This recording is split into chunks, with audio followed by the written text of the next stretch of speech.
السلام علیکم ورحمۃ اللہ وبرکاتہ. الحمد للہ وحدہ والصلاة والسلام علی من لا نبی. بسم اللہ الرحمن الرحیم. وما اختلفتم فيه من شيء فحكمه إلى الله ذلكم الله ربي عليه توكلت وإليه أنيب. فاطر السماوات والأرض جعل لكم من أنفسكم أزواجا ومن الأنعام أزواجا يذرؤكم فيه ليس كمثله شيء وهو السميع البصير. له مقاليد السماوات والأرض يبسط الرزق لمن يشاء ويقدر إنه بكل شيء عليم إلى آخر الآية. صدق الله العلي العظيم وصدق رسوله النبي الكريم ونحن على ذلك من الشاهدين والشاكرين. اللهم ألهمنا رشدنا وأعذنا من شرور أنفسنا. اللهم وفقنا لما تحب وترضى من القول والفعل والنية. رب اشرح لي صدري ويسر لي أمري واحلل عقدة من لساني يفقهوا قولي. آمين يا رب العالمين. محترم حضرات، معزز سامعین، محترم خواتین، علماء اور بہنوں، میرے بھائیوں، آج کی گفتگو کا عنوان ہے سورہ شورا 25واں پارہ. آیت نمبر 9 تک بات ہو چکی ہے، آگے آیت نمبر 10 سے گفتگو شروع ہوگی. سورہ شورا کا دوسرا رکوع یہاں سے شروع ہو رہا ہے اور پارے کا تیسرا رکوع شروع ہو رہا ہے. تذکرہ ان آیتوں میں توحید، رسالت اور آخرت اور خاص طور سے سابقہ شریعتیں جس میں اللہ تعالیٰ نے توحید، رسالت، آخرت جن کو متحد رکھا ہے، تمام انبیاء کے درمیان مشترک رکھا ہے، اسی پر زور دیا گیا ہے. ان میں اختلاف کو پسند نہیں کیا گیا ہے. مختلف دلائل سے یہاں یہ بات سمجھائی گئی. کفار قریش نبی صلی اللہ علیہ وسلم سے اختلاف کرتے تھے دلائل سننے کے باوجود. ان آیتوں میں تذکرہ کیا گیا ہے کہ جہاں جہاں اختلاف ہیں ان تمام کا حکم اللہ خود بیان کریں گے، اور جن کو اللہ کی کتاب سے اور اللہ کے نبی سے اختلاف ہے وہ سمجھنے کی اس جھگڑے کا فیصلہ اللہ خود کریں گے. یہاں سے اشارہ اسی کی طرف. وما اختلفتم، اور جو تم نے اختلاف کیا، فیہ کسی چیز کے بارے میں، من شیء کچھ بھی، کسی قسم کا کوئی اختلاف اگر شریعت سے اور صاحب شریعت سے، اگر تم کو ذہنی تحفظ ہے تو سمجھ لو فحکمہ الی اللہ، اس کا حکم اللہ کے حوالے ہے. اللہ ہی کی طرف اس کا فیصلہ ہے، اور یہ فیصلہ اللہ کا دنیا میں عذاب کی شکل میں اور قیامت میں مختلف عذاب کی شکل میں ہوگا. اسی لیے جن کو بھی اللہ کی کتاب میں اختلاف و انحراف ہے ان کو موقع دیا گیا کہ صاحب شریعت سے احکامات معلوم کر لو. اگر تمہیں اب بھی اختلاف ہے تو سمجھ لو کہ اللہ اس کا فیصلہ کرے گا. ذالکم اللہ ربی، جو فیصلہ کرنے کا اختیار رکھتا ہے وہ ہے تمہارا اللہ جو میرا رب ہے. ذالکم، وہی ہے تمہارا اللہ اور وہ میرا رب ہے. اللہ ربی، اس جملے میں اس کا اشارہ کیا ہے کہ میرا رب جو ہے وہ اللہ ہے اور وہی ہے تمہارا جو فیصلہ کرنے والا ہے. جو ربوبیت کا قائل ہے اس کی تائید میں فیصلہ ہوگا، اور جو اللہ کے رب ہونے کا انکار کرتا ہے، غیر اللہ کی طرف مائل ہے، ظاہر یہ ہے کہ ان کو سزا ہوگی. علیہ توکلت، میں نے بھروسہ اسی پر کیا. توکل کی تعریف بارہا آ چکی ہے. اسباب خیر کو مہیا کرنے کے بعد نتیجہ اللہ کے حوالے کر دینا، یہ توکل ہے. ترک اسباب کا نام توکل نہیں ہے. جو لوگ توکل کا مطلب سمجھتے ہیں ترک اسباب، یہ صحیح نہیں ہے. اللہ کے نبی صلی اللہ علیہ وسلم نے اسباب کو جمع کیا. زرہ پہننا یہ خود اسباب میں سے ایک سبب ہے. سر پہ لوہے کی ٹوپی لگانا، جنگ کے موقع پر تلوار کا لینا، گھوڑے پر بیٹھنا، کافروں سے یہودیوں سے صلح کرنا، معاہدے کی پابندی کرنا، یہ سب چیزیں کیا ہیں؟ اسباب میں سے. لہذا ان کو اسباب کے درجے میں ماننا پڑے گا. تو توکل اسباب خیر کو مہیا کرنے کے بعد پھر نتیجہ اللہ کے حوالے کرنا، یہ توکل ہے. وإلیہ انیب، اور اسی کی طرف میں رجوع کرتا ہوں. انیب انابت سے، انابت کے معنی بندہ اللہ کی طرف مائل اور متوجہ ہو. خوشحالی میں بھی، غمی میں بھی، کسی نئے کام میں، کسی بحران میں، ہر موقع پر اللہ کی طرف رجوع. جو بندہ اللہ کی طرف رجوع ہوتا ہے اس کو منیب کہا جاتا ہے. رجوع ہونے والے کو منیب کہا جاتا ہے. یہاں اسی کا ورب ہے. وإلیہ انیب، میں رجوع ہوتا ہوں اس کی طرف، اور آئندہ بھی رجوع ہوتا رہوں گا اسی کی طرف. کیونکہ انیب فعل مضارع وہی متکلم، یعنی میں آج بھی متوجہ اللہ کی طرف ہوں اور آئندہ بھی متوجہ رہوں گا. اور اللہ کا یہ وعدہ ہے جو بندہ اللہ کی طرف رجوع ہوگا ہم اس رجوع ہونے کی بنیاد پر اس کے حق میں فیصلہ دے دیں گے. یعنی جو ہماری طرف متوجہ ہوگا ہم اس کو راہ دکھائیں گے. یہ اللہ کا وعدہ ہے. اللہ کی شان میں بتایا کہ جس ذات کی طرف میں رجوع کرتا ہوں اس کی قدرت کا عالم یہ ہے وہ زمین و آسمان کا پیدا کرنے والا ہے. فاطر السماوات والارض، یہ دلیل ہے کہ میں اس کی طرف رجوع کیوں ہوتا ہوں، کیونکہ وہ زمین آسمان کا پیدا کرنے والا ہے. اور زمین و آسمان کے درمیان جتنی مخلوقات ہیں اس میں سے ایک تم بھی ہو، تمہارا اور میرا بھی پیدا کرنے والا وہی ہے. اور جو اپنے پیدا کرنے والے کی طرف رجوع کرتا ہے وہ بندہ وفادار ہوتا ہے، اور جو مالک کی طرف رجوع نہیں کرتا ہے وہ غدار ہوتا ہے. اس نتیجہ تمہارے خلاف نکلے گا. فاطر السماوات والارض، زمین کا اور آسمان کا پیدا کرنے والا. پہلے آسمان کا ذکر کیا، اس کے بعد زمین کا ذکر کیا. مادے کے لحاظ سے اللہ نے پہلے بنایا ہے زمین کا، اس کے بعد آسمان کا، لیکن بشارہ ہے پہلے اس کے بعد زمین. والارض بعد ذلک دہاها، وہاں گفتگو ہو چکی. جعل لكم من انفسكم ازواجا، بنایا تمہارے لیے تمہاری ہی ذات تمہاری ہی جنس میں سے جوڑا. ازواج زوج کی جمع جوڑے کو کہتے ہیں. یہ جوڑا کسی بھی چیز کا جوڑا ہو سکتا ہے، انسان کا بھی، حیوان کا بھی، کپڑے کا بھی، لنگی کا بھی، روٹی کا بھی. اگر دو چیزیں ہیں تو ان کو جوڑا کہا جاتا ہے، اسی بارے میں ازواج کہا گیا. تو تم میں سے اللہ نے جوڑا بنایا. یہ اللہ کی قدرت ہے، بندے غور نہیں کرتے اس میں، لیکن یہ اللہ کی بڑی عظیم قدرت ہے کہ ہر انسان کے لیے اسی میں سے اللہ نے جوڑا بنایا، اور ہر شخص اپنے جوڑے کا محتاج ہوتا ہے. اور اس احتیاج سے اللہ پاک ہے جس نے تم کو ایسا بنایا ہے کہ تم ایک نفس ہو کر دوسرے نفس کی طرف محتاج ہو، تو تم اللہ کی ہدایت کے رہنمائی کے لیے محتاج ہو. اگر اس رہنمائی کو تم نہیں قبول کرو گے تو وہ مقدم بنے گی. ومن الانعام ازواجا، جس طرح تم نے جوڑا بنایا ایسے ہی جوڑا بنایا چوپائے میں بھی. انعام نعم کی جمع، چوپائے کے اندر بھی جوڑا بنایا. ومن الانعام ازواجا، اور جوڑا بنانے کے بعد ختم نہیں کر دیا بلکہ اس جوڑے سے اتنا پھیلایا کہ ساری کائنات بھر گئی. یذرؤکم فیہ، پھیلاتا ہے وہ تم کو اس دنیا میں. آدم و حوا سے شروع کیا اور ایک کے بعد دو، دو کے بعد تین بڑھتے چلے گئے. یہی یذرؤکم، ذرا یذرؤ کے معنی پھیلاتا ہے، بڑھاتا ہے. تمہاری پیداوار کو انہیں دو سے عام کر دیا جس کا ذکر سورہ نساء میں آ چکا ہے. وبث منہما رجالا کثیرا ونساء، مردوں کو عورتوں کو ان سے خوب پھیلایا. یہ قدرت ہے اللہ کی. اس قدرت کا بھی اظہار مقصود ہے. اور یہ جو قدرت ہے کہ تم کو پھیلایا، چوپائی کے جوڑا بنایا، اس چوپائی کے جوڑا بنانے میں اور تمہارا جوڑا بنانے میں اللہ کی طرف کوئی دوسرا منصوب نہیں ہو سکتا. لیسا کمثلہ شیء، اس جزا اس صفت میں کوئی نہیں. بلکہ حقیقت یہ ہے اللہ کی کسی صفت میں اس جیسا کوئی نہیں، اللہ کی ذات میں اور صفات میں اس جیسا کوئی نہیں، یہ کہلانا مقصود ہے۔ اللہ کی جتنی صفتیں ہیں اللہ ان تمام صفتوں میں ممتاز ہیں، بقیہ کوئی مخلوق اللہ کی کسی صفت میں اس کے ہم مثل نہیں ہو سکتے۔ یہ کہاں سے نکلتا؟ لیسا کمثلہ شیء، لیسا نہیں ہے، کمثلہ اس کے مثل، شیء کچھ بھی۔ اب اشارہ یہ ہو سکتا ہے کہ کائنات میں اللہ بھی دیکھتے ہیں، بندہ بھی دیکھتا ہے، اللہ بھی جانتے ہیں، بندہ بھی جانتا ہے۔ اللہ نے بھی کہا ہے کہ وہ بصیر ہے، دیکھتا ہے، اور بندے بھی آنکھ والے ہیں، دیکھتے ہیں، صفت میں اشتراک نظر آتا ہے۔ جواب دیا ہے وہ سمیع البصیر، اور وہی ہے حقیقت میں سننے والا اور دیکھنے والا۔ تمہارا دیکھنا اور سننا تو براہ راست نہیں ہے، جو اللہ کی عطا ہے۔ یہ تمہاری سماعت ذاتی نہیں ہے، عطائی ہے، آنکھ کی محتاج ہے، آنکھ کے بغیر تم نہیں دیکھ سکتے، کان کے بغیر تم نہیں سن سکتے، اور بسا اوقات تو کان ہے اور آنکھ بھی ہے مگر اس کی روشنائی کو اللہ چھین لیتے ہیں، یہ بتانے کے لیے کہ تمہاری ذاتی نہیں ہے، یہ ہماری عطائی ہے۔ اس کے خلاف اللہ کی سماعت اور بصارت نہ کان اور آنکھ کی محتاج ہے، نہ جزوی ہے، نہ کسی کی عطائی ہے، بلکہ ذاتی ہے، کلی ہے، محیط ہے، سارے عالم میں چھائی ہوئی، ایک فرد اس کے علم کے احاطے میں۔ تو اللہ تعالیٰ ہی حقیقت میں سننے والے اور جاننے والے ہیں، ان کی کسی صفت میں کوئی مخلوق مشترک نہیں ہو سکتی۔ لہو مقالید السماوات والارض، اسی کے لیے ہے چابیاں، کنجیاں۔ مقالید جمع ہے مخلت کے معنی جس سے تالا کھولا جائے، جمع مقالید، چابیاں، آسمانوں کی کنجیاں اسی کے پاس، زمین کی کنجیاں اسی کے پاس۔ جب اللہ تعالیٰ کے پاس تمام زمین و آسمان کی کنجیاں ہیں، خزانے اسی کے ہاتھ میں ہیں، وہ جس کو چاہے جتنا چاہے دینے پر قادر، کوئی اشکال نہیں کر سکتا۔ اسی لیے آپ دیکھتے ہیں کہ رزق میں اللہ نے کسی کو کمتر رکھا، کسی کو برتر رکھا، کسی کو بلا ناپے ہوئے دیتے ہیں، کسی کو ناپ کر دیتے ہیں، یہ اللہ کی قدرت کا اشارہ ہے۔ ورنہ دنیا والے اگر یہ جانتے ہیں کہ چابیاں زمین و آسمان کے ان کے ہاتھ میں ہیں، تو پھر رزق میں اتنی محنت کے باوجود سب کا رزق برابر کیوں نہیں، مساوات کیوں نہیں ہے؟ کیونکہ بندے اپنے رزق پر پوری طرح قادر نہیں ہیں، یہ اللہ کی عطا ہے۔ لہو مقالید السماوات والارض، اسی کے پاس چابیاں ہیں آسمانوں کی اور زمین کی کنجیاں اسی کے پاس۔ یبسط الرزق، پھیلاتا ہے رزق، لمن یشاء، جس کے لیے چاہتا ہے۔ اس کے چاہنے کو محبوبیت کا درجہ نہیں حاصل ہوتا۔ قارون کو چاہ دے دیا کہ قارون محبوب تھا، فرعون کو چاہ دے دیا، فرعون محبوب نہیں تھا۔ اللہ نے خود فرمایا کہ یہ معصوم ہے، معذب ہے، ان پر اللہ کا عذاب ہوا، ہلاکت ہوئی، ان کی موت و نتیجہ بنی، عبرت بنی۔ تو ایسے معصوم لوگ اور ایسے معذب لوگ بھی اتنے رزق سے حصہ لے چکے ہیں۔ مطلب کیا ہوا؟ اللہ کا رزق اللہ کی مشیت پر موقوف ہے، یہ کوئی محبوب ہونے کی دلیل نہیں ہے۔ یبسط الرزق، بسط یبسط کے معنی کھول دینا، پھیلا دینا، اتنا عام کر دیتے ہیں رزق کو کہ بندہ اسے سوچ بھی نہیں سکتا۔ لیکن لفظ رزق کے معنی صرف کھانے کے نہیں آتے، بلکہ رزق کے معنی آتے ہیں فراخی پیدا کرنا۔ کسی کو اللہ تعالیٰ مال کی فراخی دیتے ہیں، کسی کو علم کی دیتے ہیں، کسی کو قوت کی دیتے ہیں، کسی کو مرتبے کی دیتے ہیں، اور کسی کو نوکر چاکر کی دیتے ہیں، کسی کو زراعت کی دیتے ہیں، ہر قسم کی خوشحالی مراد یہاں۔ یہ رزق سے مراد صرف کھانا نہیں ہے، بلکہ رزق کے معنی عطا، اللہ کی عطا۔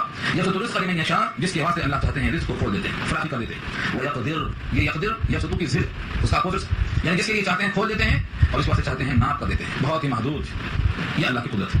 اگر بندے کسی کے ماتحت نہیں ہیں تو ان کی روزی محدود کیوں ہے؟ چاہتے ہوئے، کوشش کے باوجود، وسائل کے باوجود اتنے کمزور کیوں ہے؟ کیونکہ اللہ نے ان کے واسطے فیصلہ کر دیا ہے۔ تو جب بندہ اپنے رزق پر قادر نہیں ہے تو زمین و آسمان کی چابیاں اللہ کے قبضے میں ہے، اس کو ماننا چاہیے۔ انہ بکل شیء علیم، بے شک وہ ہر چیز کو جانتا ہے، یعنی کون سا بندہ کتنے رزق کے لائق ہے، کس بندے کو کتنا دیا جائے۔ اس وقت جیسے آپ جب گلاس میں دودھ ڈالتے ہیں تو آپ کو معلوم ہوتا ہے دودھ میں گلاس میں کتنا گنجائش ہے، اگر زیادہ ڈال دیں گے تو دودھ گر جائے گا۔ قرآن کریم کی کئی آیتوں میں آیا مضمون کہ بندے کا حلم اگر زیادہ دے دیا تو اچھل جائے گا، سرکشی پہ آ جائے گا۔ فرعون سرکش کیوں ہوا؟ اللہ نے بہت دے دیا۔ ولید بن مغیرہ سرکش کیوں ہوا؟ اللہ نے بہت دے دیا۔ جن کو اللہ نے بہت دے دیا، یہ بہت زیادہ عطا ان کی سرکشی کا سبب بن گئی، اللہ نے خود کہا۔ معلوم یہ ہوا کہ اللہ تعالیٰ کا علم جانتا ہے کہ کون بندہ کتنا دیا جائے تو ٹھیک رہے گا اور کتنا زیادہ ہو جائے تو سرکشی کا آمادہ ہو جائے گا۔ تو جن بندوں کو راہ راست پر رکھنا ہے ان کو اتنا ہی دیتے ہیں جتنا ان کے صبر اور تحمل میں گنجائش میں آ جائے۔ انہ بکل شیء علیم، وہ ہر چیز کو جانتے ہیں۔ اب یہاں سے کفار قریش کے سامنے نبی صلی اللہ علیہ وسلم کا جو دین تھا جس کو وہ اجنبی سمجھتے تھے، نیا دین، آبائی دین سے انحراف، ان کو جواب دیا گیا ہے کہ دین نیا نہیں ہے بلکہ تم کو ماضی کا علم نہیں ہے۔ یہ وہ دین ہے جو حضرت نوح کے پاس تھا، ابراہیم کے پاس تھا، موسیٰ کے پاس تھا، عیسیٰ کے پاس تھا، یہ سب مشترک ہے اس میں۔ اگر تم حضرت عیسیٰ کو، حضرت موسیٰ کو نبی اور صاحب طریقت اور شریعت جانتے ہو تو یہ وہی دین ہے جو ان میں تھا، بالکل مشترک اصول کے اعتبار سے۔ کیا کیا نام دیا دیکھو، شرع لکم من الدین، مشروع کیا تمہارے واسطے دین، مشروع کیا مطلب جائز بنایا، مقرر کیا تمہارے لیے دین کو۔ کون سا دین؟ ما وصى به نوح، جس کی وصیت کیا تھا نوح کو۔ آدم کا نام لینے کے بجائے نوح کا نام کیوں لیا گیا؟ کیونکہ کفر اور شرک کا مقابلہ یہاں سے شروع ہوتا ہے۔ آدم کے زمانے میں تو انہی کی اولاد تھی اور ان کی اولاد ان کے سامنے ان کے نقش قدم پر تھی، دوسری کوئی مخلوق تھی نہیں، اسی واسطے ان کا نام نہیں لیا گیا۔ کفر اور شرک کا مقابلہ شروع ہوا حضرت نوح سے، لہٰذا ان کا نام دیا گیا، حضرت نوح کو دیا گیا۔ وہی دین ہے جو نوح کو دیا گیا، وصیت کی گئی، وہ آپ کو دیا گیا۔ والذی اوحینا الیک، اور جو وہی بھیجا ہم نے آپ کی طرف، آپ سے مراد سید الانبیاء۔ وما وصینا به ابراہیم، اور جس کی وصیت کیا تھا ہم نے ابراہیم کو، وموسیٰ اور موسیٰ کو، وعیسیٰ اور عیسیٰ کو۔ 5 نبیوں کے نام یہاں بھی لیے گئے اور 5 نبیوں کے نام سورہ احزاب میں بھی آئے، ترتیب میں تھوڑا سا فرق ہے۔ حضرت نوح کے ساتھ نبی صلی اللہ علیہ وسلم کا تذکرہ یہاں آ گیا اور وہاں نبی صلی اللہ علیہ وسلم کا ذکر آخر میں آیا۔ یہ 5 نام کیوں لیے گئے؟ کیونکہ نوح سے کفر اور شرک کا مقابلہ شروع ہوتا، اور ابراہیم کا نام اس واسطے لیا کہ مکے والے ان کو ابو البشر کہتے تھے، جد امجد مانتے تھے، کفار قریش بھی ان کو اپنا سمجھتے تھے، ان کا نام لیا گیا۔ اور حضرت موسیٰ اور عیسیٰ کا نام اس واسطے لیا گیا کہ نبی صلی اللہ علیہ وسلم کی بعثت کے موقع پر یہی 2 نبیوں کی امتی تھے، عیسائی اور یہودی، ان سے سابقہ پیش آیا تھا۔ اس واسطے ان 5 کا نام لیا گیا کہ جو ان 5 کو دیا گیا تھا وہی دین تم کو بھی دیا گیا ہے، اصول کے اعتبار سے کوئی فرق نہیں، توحید، رسالت، آخرت، یعنی اللہ ایک ہیں، اللہ نے جو کتاب بھیجی ہے اور ان کے جتنے بھی ماننے والے ہیں وہ سارے کو تسلیم کرنے والے ہیں۔ اس طریقے سے مرنے کے بعد حساب آخرت میں ہوگا، جزائے سزا ہوگی، یہ 3 چیزیں بنیادی تھی، وہی تم کو بھی دے دیا ہے۔ وہ کیا ہے؟ ان اقیموا الدین، یہ کہ دین قائم کرو، ولا تتفرقوا فیہ، اور اس میں تفرق مت کرو، تفرقہ مت ڈالو۔ 2 چیزیں ہیں اور دیکھا جائے تو بظاہر 2 نہیں ہے، ایک ہی۔ کیا کہا؟ دین کو قائم کرو اور اس میں تفرقہ مت ڈالو۔ تو معلوم کیا ہوا؟ ایک جملہ پازیٹو ہے، ایک نیگیٹو ہے، یعنی ایک مثبت ہے، ایک منفی ہے، لیکن بات ایک ہی ہے کہ دین کو قائم کرو۔ دین سے قائم کرنے سے کیا مراد ہے؟ جو توحید ہے سب کے درمیان توحید کو قائم کرو، شرک اس میں داخل مت کرو، رسالت کا انکار مت کرو، قیامت کے لیے حساب کتاب کا یقین کرو، اس کی فکر کرو. یہ مطلب یہ ہے دین کا قیام، دین کو قائم کرو.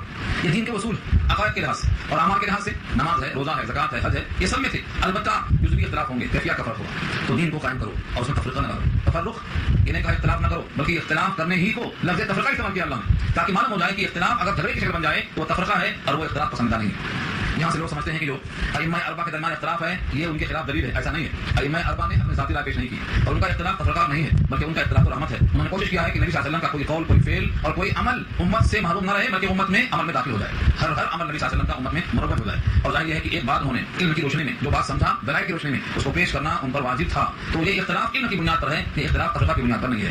اسی وجہ سے فقہاء نے کہا ہے کہ عام انسان جن کو قرآن حدیث کا صحیح علم نہیں ہے، ان کے لیے در حقیقت دیکھا جائے تو ائمہ کا فیصلہ اور علماء کا فیصلہ ان کے حق میں دین کا اور شریعت کا حکم ہے، ان کو قبول کرنا چاہیے، ان کی ذمہ وہی کی واجب. تو تفرقہ سے مراد کیا ہے؟ عقائد میں اختلاف. عقائد میں اختلاف ایسا جس سے اصول میں انحراف لازم ہے، جیسے بہت سے باتیں فرقے جن کے عقائد ہی میں اختلاف ہے. اب ان اختلافات کا جائزہ لیں گے. توحید کا مطلب کیا ہے؟ اللہ کے ذات اور صفات میں اس کے برابر کوئی نہیں. اب کوئی اللہ کی صفت میں کسی اللہ کے غیر کو برابر کر دے، یہ ذات میں تفرقہ، صفات میں تفرقہ، یہ اختلاف. تو اختلاف کرنا اگر تفرقہ کی شکل اختیار کر جائے تو اللہ نے پسند نہیں فرمایا. اختلاف رائے درست ہے، لیکن اختلاف جھگڑے کی شکل بن جائے اور گمراہی کا فتویٰ لگ جائے، کفر اور نفاق کی بات ہو جائے اور امت کی خیرخواہی کے بجائے ان کی ٹانگ کھینچنے کی بات ہو جائے تو یہ تفرقہ اللہ نے منع کر دیا. کفار قریش کو نبی صلی اللہ علیہ وسلم کی دعوت پسند نہیں تھی، بہت گرا گزرتی تھی. اس کا تذکرہ کیا ہے. کبرا علی المشرکین ما تدعوهم الیہ، جس کی طرف آپ ان کو بلاتے ہیں مشرکوں پر وہ بات گرا ہے. کبرا کے معنی کبیر ہے، بڑی ہے، بڑی وزندار ہے. ان کو یہ بات ہضم نہیں ہوتی. جس کی طرف آپ بلاتے ہیں وہ کیا بات ہے؟ آپ بلاتے ہیں ایک اللہ کی طرف آ جاؤ، قولوا لا الہ الا اللہ تفلحوا. لا الہ الا اللہ کا کامیاب ہو جاؤ گے، یہ آپ کی دعوت ہے. اور وہ کہتے ہیں کہ ہم سارے بتوں کو چھوڑ کر ایک کو مان لیں. جس طرح سورہ صاد میں بحث آ چکی ہے، سورہ صاد میں بحث آ چکی ہے کہ وہ تمام بتوں کو چھوڑ کر ایک بت کو کیسے مان لیں. ان کے نزدیک بھی وہی بت ہے. اجعل الالهة الها واحدا، کیا انہوں نے کہہ دیا تمام معبودوں کو ایک معبود؟ یہ ان کے واسطے عجیب و غریب بات ہے. یہاں اسی کو کہا گیا ہے کہ جو آپ توحید کی طرف، قیامت کے حساب کی طرف لوگوں کو بلا رہے ہیں، یہ ان کو بہت گرا گزرتا ہے، یہ ان کے ہضم میں ہوتا ہے، قابل قبول نہیں ہے. کبرا علی المشرکین ما تدعوهم الیہ، بہت گرا ہے مشرکوں پر وہ چیز جس کی طرف آپ ان کو بلاتے ہیں.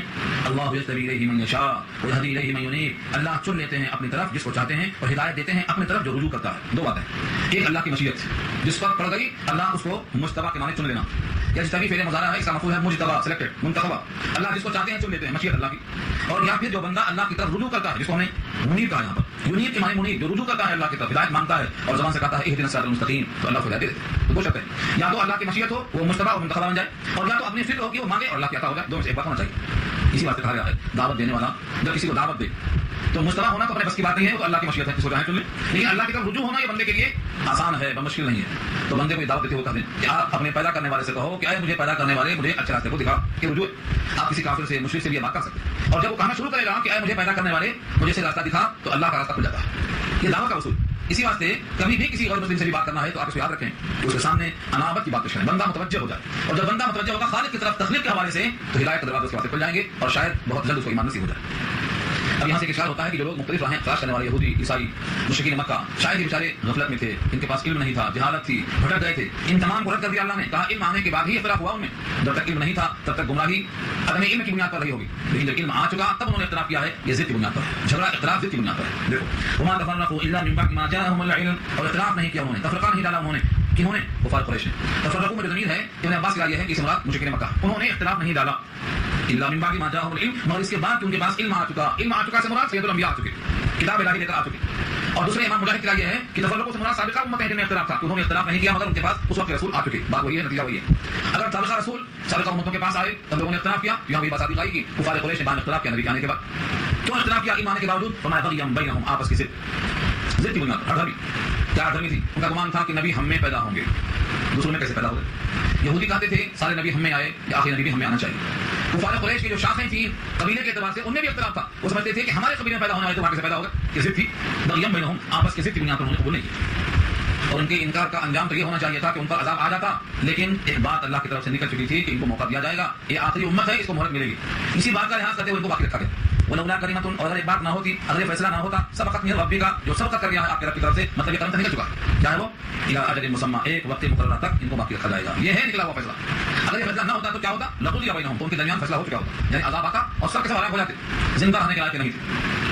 وَإِنَّ الَّذِينَ أُورِثُوا الْكِتَابَ، اور بے شک وہ لوگ جنہیں کتاب ملی وراثت میں، جو کتاب کے وارث بنائے گئے، من بعدہم، ان کے بعد، لفی شک منہ مریب، البتہ وہ شک میں ہے اس کی طرف سے. شک اور مریب دونوں استعمال ہوا ہے. البتہ وہ شک میں ہے اس سے اور تردد میں کرنے والے ہیں. تو شک اردو میں استعمال ہے اور مریب کے معنی آتے ہیں تردد، یہ صحیح ہے کہ وہ صحیح ہے، یہ غلط ہے کہ وہ غلط ہے. اس طرح سے جو کتاب کے وارث ہوئے ہیں ان کے بعد ان میں شک ہے، ان میں تردد ہے، یقین نہیں ہے، اور یقین ہی نام ہے ایمان کا.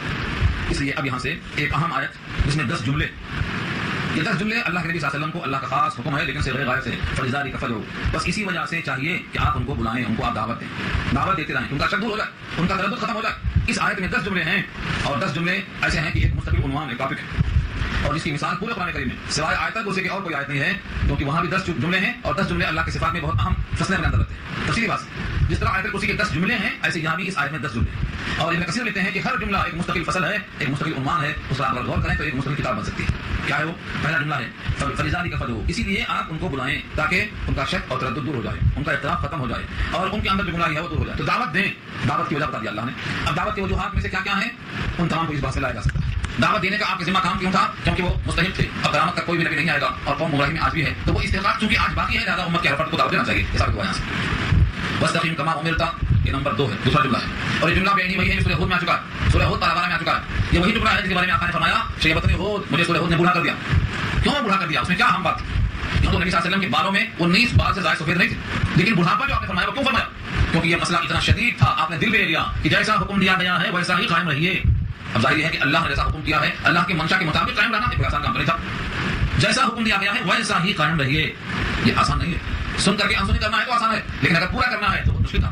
جیسا نماز میں کھڑا ہونا ہے، جیسا میدان کارزار میں کھڑا ہونا ہے، جس طرح دعوت کے میدان میں کھڑا ہونا ہے، جس طرح مصیبت کے موقع پر کھڑا ہونا ہے، ہر موقع پر جیسا حکم دیا ہے ویسے کھڑا رہنا. یعنی شریعت کا حکم جس موقف میں جیسا ہے اس میں سر منہ انحراف نہیں ہونا چاہیے، منشاء خداوندی کے مطابق ڈٹنا ہے. لیکن بڑا مسئلہ ایک جملہ ہے لیکن زندگی پوری آپ کی طرح ہوئی. یہ 2 جملے ہو گئے. تیسرا جملہ ہے ولا تتبع اهواءهم، اور مت خواہش پر چلو ان کے، اور آپ نہ چلیں ان کی خواہشات پر. جملہ بہت چھوٹا ہے. جب آدمی دعوت دیتا ہے اور دین پر قائم ہونا چاہتا ہے تو کچھ لوگ آپ کو مجبور کرتے ہیں کہ آپ ان کی خواہش مان لیں. اصول ہے انبیاء کے زمانے میں بھی ایسا ہوتا ہے. جب نبی دعوت پیش کی تو کفار نے ایک دعوت نامہ پیش کیا کہ آپ کی ہر خواہش پوری کریں گے، ہماری ایک خواہش پوری کر دو. وہ یہ ہے کہ بتوں کی مذمت مت کرو، ہر خواہش پوری کریں گے، خزانہ دیں گے، عورتوں سے شادی کریں گے، سردار مان لیں گے. ایک ہماری خواہش ہے کہ بتوں کی مذمت چھوڑ دو. یہ کیا ہے؟ اگر بتوں کی مذمت چھوڑ دیں تو کیا ہوتا ہے؟ ان کی خواہش کو آپ نے مان لیا. یہ پیشکش ہے. ایسا ہر دین کے داعی کو پیش آتا ہے. لالچیں دی جاتی ہیں، آپ یہ فلاں کام چھوڑ دیجیے، ہمارے ساتھ آ جائیے، ہمارا کام اچھا ہے، ہم آپ کو یہ سہولتیں دیں گے. مختلف زاویے سے خواہشات کی اتباع کے دعوے کیے جاتے ہیں. یہاں اشارہ اسی کی طرف ہے کہ جیسا حکم دیا گیا ہے ویسا قائم رہیے اور کسی کی خواہش کی اتباع مت کیجیے، خاص طور سے جن کو شریعت نہیں معلوم. اور اگر کوئی ضد کرتا آپ کی دعوت کو رد کرتا تو آپ ان سے صاف کر دیجیے قل، یہ چوتھا جملہ رہا ہے وقل آمنت بما انزل اللہ من کتاب، وقل اور کہہ دیجیے آمنت، میں تو مان چکا ہوں، میں تو ایمان لا چکا ہوں، میں تو اعتراف کر چکا ہوں بما انزل اللہ، جو کچھ اللہ نے اتارا، من کتاب، کسی کتاب میں سے، تورات میں سے، زبور میں سے، انجیل میں سے، صحف موسیٰ، صحف ادریس میں سے، صحف شیس میں سے، کسی بھی پیغمبر کی کوئی کتاب ہو میں اس کو مان چکا ہوں. میں کتاب کا انکار نہیں کرتا. اس کے برخلاف یہودی صرف تورات کو مانتے، قرآن نہیں مانتے. عیسائی انجیل کو مانتے، قرآن کو نہیں مانتے. ساری کتابوں کو تم مانتے ہو لیکن صرف اپنی کتاب کی حد تک مانتے ہو. مومن کا یہ وطیرہ ہے کہ اللہ کی ہر کتاب کو تسلیم کرے، اگرچہ وہ واجب العمل نہیں رہ گئی تحریف کی وجہ سے، لیکن مین جملہ اس کے کہ وہ بھی حق ہے اور جب وہ نازل ہوئی تھی تبدیلی سے پہلے وہی ساتھ مستقیم پر تھے، اس کے ماننے والے ہی حق پر تھے. یہ جزوی نہیں ہے بلکہ اصولی ایمان ہے. لہٰذا جتنی کتابیں ہیں ان تمام پہ ایمان لانے کا آپ اعلان کرو. اور اس کے بعد ایک اور ٹکڑا الگ وَأُمِرْتُ لِأَعْدِلَ بَيْنَكُمْ، اور میں حکم دیا گیا ہوں کہ تمہارے درمیان میں انصاف کروں. یعنی کسی بھی قوم کے درمیان انصاف سے ہٹ جانا. اگر جھگڑا ہے مسلمان کا یہودی کے ساتھ تب بھی، یہودی کا عیسائی کے ساتھ تب بھی، مشرکین کا مومن کے ساتھ تب بھی، میں کسی بھی معاملے میں انصاف کروں کہ مجھے حکم دیا گیا. وَأُمِرْتُ، اور میں حکم دیا گیا ہوں لِأَعْدِلَ بَيْنَكُمْ، کہ میں عدل کروں تمہارے درمیان. اب سوچو اللہ کے نبی کو اللہ کا حکم ہے عدل کرنے کا لوگوں کے درمیان. آج اگر کوئی کسی بنیاد پر عدل نہیں کرتا ہے رشتہ داریوں کی وجہ سے، دنیاوی مفاد کی وجہ سے، تو یہ انسان شریعت سے ہٹ چکا ہے. عدل بہرحال پسند ہے اللہ. اس کے بعد ایک اگلا ٹکڑا اللہ ربنا وربکم، اللہ ہمارا بھی رب ہے تمہارا بھی رب ہے. تم مانتے ہو تب بھی، نہیں مانتے ہو تب بھی، تمہارا وجود اس کی عطا ہے، تمہاری پرورش اس کی طرف سے اللہ کا انعام ہے. اسی لیے وہ ہمارا بھی رب ہے تمہارا بھی رب ہے. اگر تم مانتے نہیں ہو تو سنو لنا اعمالنا ولکم اعمالکم، ہمارے لیے ہمارے اعمال ہیں، تمہارے لیے تمہارے اعمال ہیں. اس کا مطلب یہ نہیں کہ ان سے کچھ نہ کہا جائے، بلکہ یہ بات ایسی ہے کہ مباحثہ کرنے سے کچھ حاصل ہے. اگر تم کو یہ بات سمجھ میں نہیں آئی ہے تو تمہارے اعمال کا بدلہ تم کو ملے گا اور میرے اعمال بدلہ مجھ کو ملے گا. اسی لیے یہ کیا ہے؟ برات کا اظہار ہے. یہ مطلب نہیں ہے کہ تم کو ہم سمجھائیں گے نہیں، تم کو دعوت نہیں دیں گے، تم کو بولیں گے نہیں، یہ مطلب نہیں ہے. بلکہ اس کا مقصد یہ ہے کہ میرا عمل میرے کام میں آئے گا، تمہارا عمل تمہارے کام میں آئے گا. ہاں میں تم کو بھی سمجھا رہا ہوں، یہ میرا عمل ہے، میں اپنی خاطر تم کو سمجھا رہا ہوں، تمہارے مان لینے سے میرا فائدہ ہوگا، یہ میرا عمل ہوگا. لنا اعمالنا ولکم اعمالکم، یہی آیت سورہ میں آ چکی ہے. لی عملی ولکم اعمالکم، وہاں لی کا صیغہ ہے میرے لیے، یہاں ہمارے لیے لنا آیا ہے. اور قرآن کریم میں کئی مقام پہ آ چکا ہے. یعنی اگر آپ کی دعوت سے ان کی اسلام میں کوئی فرق نہیں آیا تو آپ فکر نہ کریں، کیونکہ ان کی غلطیوں کا سوال آپ سے نہیں کیا جائے گا. لا حجت بیننا و بینکم، حجت نہیں ہے ہمارے تمہارے درمیان، کوئی حجت نہیں، کوئی جھگڑا نہیں. یعنی اب بحث کرنے سے کوئی حاصل ہے. حجت کے معنی آتے ہیں اپنے موقع پر دلیل پیش کرنا. اگر دلیل معقول ہے تو وہ حجت ہے اور براہین ہے، اور اگر حجت برہان صحیح نہیں ہے تو اس کو ہم کہتے ہیں حجت الکھیتری. حجت الکھیتری یعنی بے جوڑ باتیں. تو لا حجت بیننا و بینکم، ہمارے تمہارے درمیان کوئی حجت نہیں، کوئی جھگڑا نہیں. اللہ یجمع بیننا، اللہ جمع کریں گے ہمارے تمہارے درمیان، اور جمع کرنے کا وقت وہ وقت مقرر ہے، اس میں کوئی ٹال مٹول نہیں ہوگی.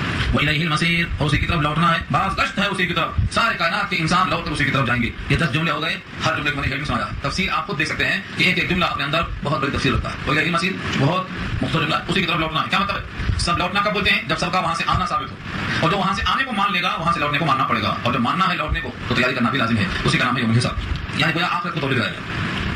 اب یہاں سے جو لوگ آپ سے حجت کرتے ہیں اللہ کے بارے میں، ان کی حجت کی حیثیت کیا ہے اللہ پیش کرتے ہیں. والذین یحاجون فی اللہ، اور وہ جو لوگ جھگڑا کرتے ہیں اللہ کے بارے میں، من بعد ما استجیب لہ، بعد اس کے کہ اس کو قبول کر لیا گیا، یعنی نبی نے قرآن پیش کیا اور کچھ مشرکین مکہ نے مان لیا، یہود کو پیش کیا یہودیوں نے مان لیا، عیسائیوں کو پیش کیا انہوں نے مان لیا. مطلب یہ ہے کہ ان کے کچھ لوگوں نے مان لیا، معتبر لوگوں نے مان لیا.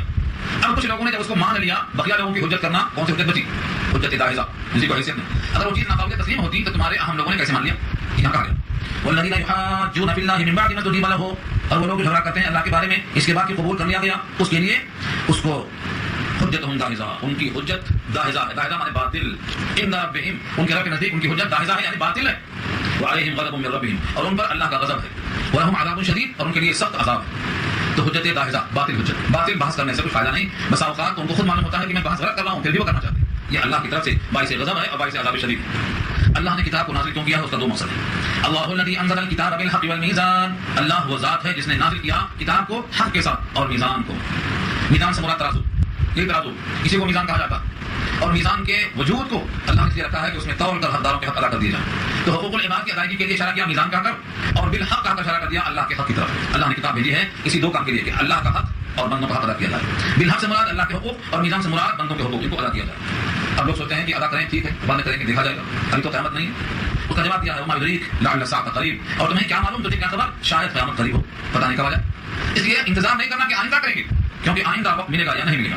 ہاں جو قیامت کو مانتے ہی نہیں ان کا حال تو یہ ہے کہ وہ قیامت کے بارے میں بڑے ڈھیر بن کر پوچھتے ہیں کب آئے گی قیامت، اور جو اس کو مانتے ہیں یقین کرتے ہیں ان کو حیبت میں پریشان ہے کہ آخر کیا ہوگا، خبرداری ہوتا. ہاں بعد میں جب فرشتے آ جائیں گے خوشبو لے کر تو اور ختم ہو جائے گا یا اور چیز ہے. اب وہ حول ان پر چلے گا جو انکار کرتے تھے، لیکن اب دنیا میں وہ انکار کر رہے ہیں جو آخر کو نہیں مانتے. تذکرہ کیا اللہ نے یستعجل بها الذین لا یؤمنون بها، جو اس پر یقین نہیں رکھتے وہ جلدی کرتے ہیں کب آئے گی قیامت، کہاں آئے گی، کیسے آئے گی. استعجل بها استعجال قلت سے بنا جلدی کرنا، جلدی مچا رہے ہیں وہ جو یقین نہیں رکھتے. والذین آمنوا مشفقون منها، اور جو ایمان والے ہیں وہ ڈرتے ہیں اس سے، قیامت کا نام سنتے ہی ڈر جاتے ہیں. تو مومن ڈرتا ہے، اور جو غیر مومن ہے وہ ڈرتا نہیں ہے بلکہ ڈھائی سے جلدی مچاتا ہے. اور مومن جتنا ڈرتا ہے اس کی وجہ یہ ہے وَيَعْلَمُونَ أَنَّهَا الْحَقُّ، وہ جانتے ہیں کہ بے شک وہ حق ہے، اور جب وہ آئے گی تو حساب و کتاب لیا جائے گا، جزا و سزا ہوگی. اسی واسطے وہ بہت زیادہ ڈرتے ہیں. اللہ فرماتے ہیں الا آگاہ رہو ان الظالمین ان الذین یمارون فی الساعۃ لفی ضلال بعید، بے شک جو لوگ شک کرتے ہیں جھگڑا کرتے ہیں قیامت کے بارے میں البتہ وہ کھلی گمراہی میں ہے. اتنی دور کی گمراہی میں ہے کہ راہ راست پر آنا ان کے واسطے دشوار ہے. ایک تو ہے گمراہی میں رہنا، ایک ہے کھلی ہوئی دور کی گمراہی، اتنی دور کی واپس آنا مشکل ہو. تو جو قیامت کے بارے میں شک ہیں وہ حقیقت پر نہیں آ سکتے. پھر جب وہ قیامت کے اندر شک کرتے ہیں ان کو تو زندہ رہنے کا حق نہیں ہے، پھر بھی وہ زندہ ہیں، کھاتے ہیں، پیتے ہیں، رزق ملتا ہے، آسائشیں ملتی ہیں، شادیاں ملتی ہیں. یہ سب کیا وجہ ہے؟ اس کا جواب دیا ہے کہ اللہ اپنے بندوں پہ مہربان ہے. اس مہربانی کی بنا پر ان کو حیات ملی، غذا ملی، شعور ملا، ادراک ملا، لذتیں ملی، فرحتیں ملی. یہ جب تک دنیا میں ان کی حیات لکھ دیا ہے یہ سب اللہ کی صفت رحمت کا اشارہ ہے. اس لیے آگے فرمایا اللہ لطیف بعبادہ، اللہ لطیف ہے یعنی بہت مہربان ہے. حفیظ کے معنی میں، لطیف کے معنی حفیظ بہت مہربان، بہت شفیق ہیں، بہت نیکی کرنے والے ہیں. اللہ لطیف بعبادہ، اللہ لطیف ہے اپنے بندوں پر. یرزق من یشاء، رزق دیتے ہیں جس کو چاہتے ہیں. وہ القوی العزیز، اور وہ قوی ہیں یعنی بہت طاقتور، اور عزیز کے معنی غالب. اس آیت میں صاف اعلان ہو گیا کہ دنیا میں جن کو آخرت کا یقین نہیں ہے وہ اللہ کے باغی بندے ہیں، ان کو بھی اللہ کھلاتے پلاتے اسی لیے ہیں کہ اللہ بندوں پہ بہت مہربان ہے، بہت نیکی کرنے والے ہیں، یعنی بندوں پر انتہا درجے میں شفیق. اسی واسطے کسی بھی کافر کا کھانا بند نہیں ہوتا، کسی باغی کے واسطے سزا مقرر دنیا میں نہیں ہوتے. اللہ تعالیٰ اپنے بندوں کو حساب دیتے ہیں. یہ آیت اچھی طرح سے یاد کر لیجیے، اس کے بارے میں کئی فضائل ہیں. اللہ لطیف بعبادہ یرزق من یشاء وهو القوی العزیز، آیت نمبر 19 سے یہاں رکوع پورا ہو رہا ہے. اس آیت کے بارے میں شاہ صاحب لکھتے ہیں، شاہ عبدالغنی پورپوری رحمۃ اللہ علیہ، انہوں نے سنا ہے حاجی امداد اللہ مہاجر مکی رحمۃ اللہ علیہ سے کہ جو شخص صبح اس کو 70 مرتبہ پڑھے گا اس پر زندگی میں کبھی رزق کی تنگی نہیں ہوگی. کیونکہ جو صبح 70 مرتبہ اپنے اللہ کو یاد کرے کہ وہ اپنے بندوں پہ مہربان ہے، وہ بندہ مہربانی سے محروم نہیں ہو سکتا.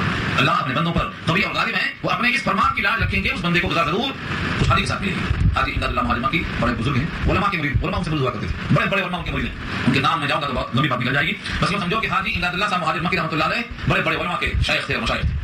انہوں نے یہ بات سنایا ہے، شاہ عبدالغنی پورپوری نے نقل کیا ہے، اور مفتی شفیع صاحب نے کسی آیت کے ذریعے سے نقل کیا ہے. لہٰذا جن لوگوں کو رزق میں تنگی محسوس ہوتی ہو، خوشحالی میں کمی لگتی ہو، ان تمام کو نصیحت بتائیے کہ وہ اس کا ورد کریں اور اس کے صفات میں غور کریں. اللہ اپنے بندوں پہ بہت مہربان ہے، وہ جس کو چاہتے ہیں رزق دیتے ہیں، وہ قوی ہیں اور غالب ہیں. یہاں تک ہماری بات مکمل ہوگی. آگے نیا رکوع شروع ہو رہا ہے کہ اللہ کے پاس اتنی قوت ہے کہ دونوں جہان میں وہ دینے پر قادر ہے. جو دنیا چاہتا ہے دنیا دیتے ہیں، جو آخرت چاہتا ہے وہ آخرت ہے، جو دونوں چاہتا ہے وہ دونوں دیتے ہیں. یہ گفتگو انشاءاللہ ابھی آیت میں آ رہی ہے. دعا کریں.